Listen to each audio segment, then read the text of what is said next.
The book had never been a bestseller. Given the setting, I was surprised to find that somebody had been passing time reading. The paperback was entitled The Age of Murder and Storm. The blurb on the back mentioned Norse mythos and Ragnarok, the end of a Viking world with a terrible winter that covered the earth in ice, when vile crimes were rampant and all humanity lost. I could see how somebody impressionable might get it into their head that we were at the end of time. I was also beginning to see what the nightclub and its owner were all about.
On the occult. The room was stacked with light reading, such as Necronomicon, Witchcraft, and Paradise Lost. Old exotic titles like Malleus Maleficarum and De Umbrarum Reini Novum Portus. Books with pentagrams on their covers, all dealing with the occult and the infernal, lying between stacks of horror videos and a couple of Ouija boards. The only thing I could take seriously was the thought of Lupino taking it seriously. He had been spending a lot of time getting intimate with the guy downstairs. Been piled on the table.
Karaoke never was my scene.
The backstage area led to Lupino's inner sanctum.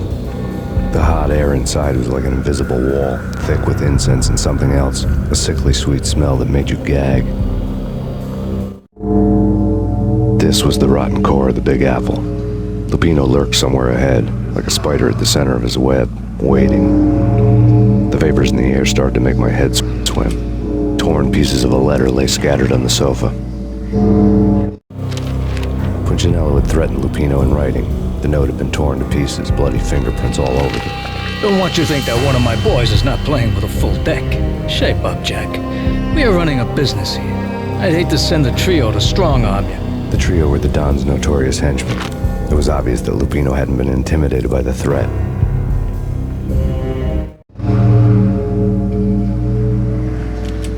Lupino's notes covered the table. Jack Lupino was crazy, all right.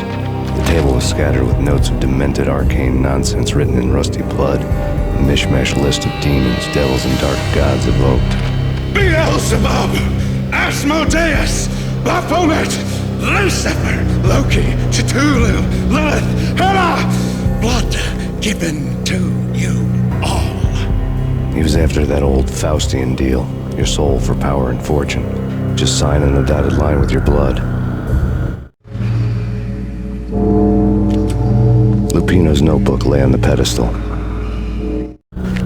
Jack Lupino was crazy, all right. Mythic wolves, let loose to devour the sun and the moon. Lupino is the wolf.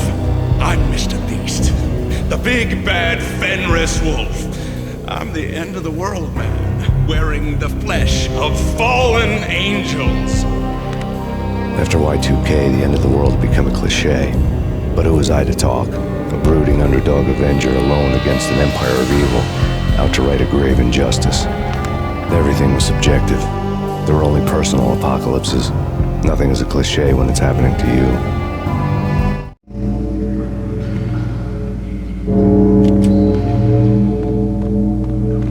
The flesh of fallen angels, come to me all. Astaroth, Beelzebub, Asmodeus, Baphomet, Lucifer, Loki, Satan, Cthulhu, Lilith, Hela, blood to you all. I've seen it, living under the skin of reality. I've seen it, the corruption of flesh.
catching it somewhere, and this one was the Empire State Building of catches. Lupino was pumped up and dying to go 15 rounds with a mutant alligator. And then he started this spooky monkey talk, straight from a bad dream. Mine. I have tasted the flesh of fallen angels. I've tasted the devil's green blood. It runs in my veins. I've seen beyond a world of skin, the architecture of blood and bow and arrow. Death is coming! She is coming, and hell follows with her. This is the twilight winter. I am ready to be her son. Her time is now, and all who stand in her way must die!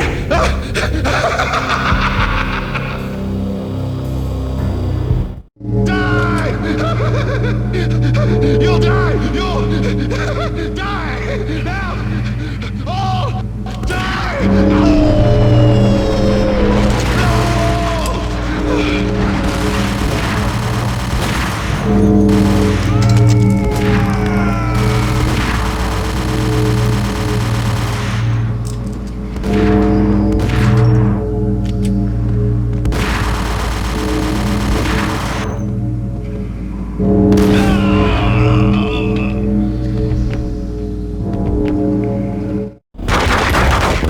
Finally went down.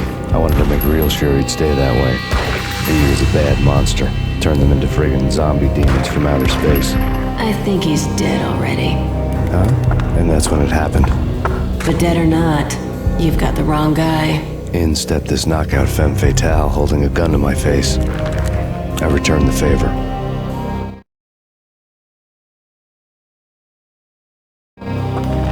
Lisa Punchinello. Lisa Punchinello was the Don's wife. Mona Sachs, Lisa's evil twin. Your safety's off, evil twin. You might hurt someone with that gun of yours. Lisa's the damsel in distress. I'm the professional. I'd blow you away without batting an eye. Sure, and you can check out my credentials splattered all over this joint. Jack couldn't have framed you, not the state he was in. We're after the same slime bag. Angelo Punchinello's the one who murdered your friend and framed you with it. You know this for a fact. I've got my sources. I don't have a clue these days. I just shoot them as they come. Who put a contract on the Archfiend? This one's mine. I hate the guts of that sadistic wife-beater. Why not pool our bullets for this one? I thought you'd never ask. My finger was starting to twitch. How do you like your whiskey? I'm easy, as long as you don't try to slip me a Mickey. You're a real angel, Max. It was good stuff. Tasted sweet as honey going down. Nothing personal. Can't risk you going berserk and getting Lisa killed.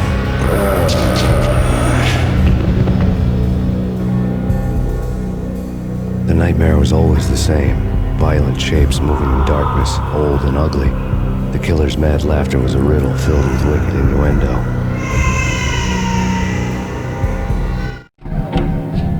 Somewhere, the baby was crying.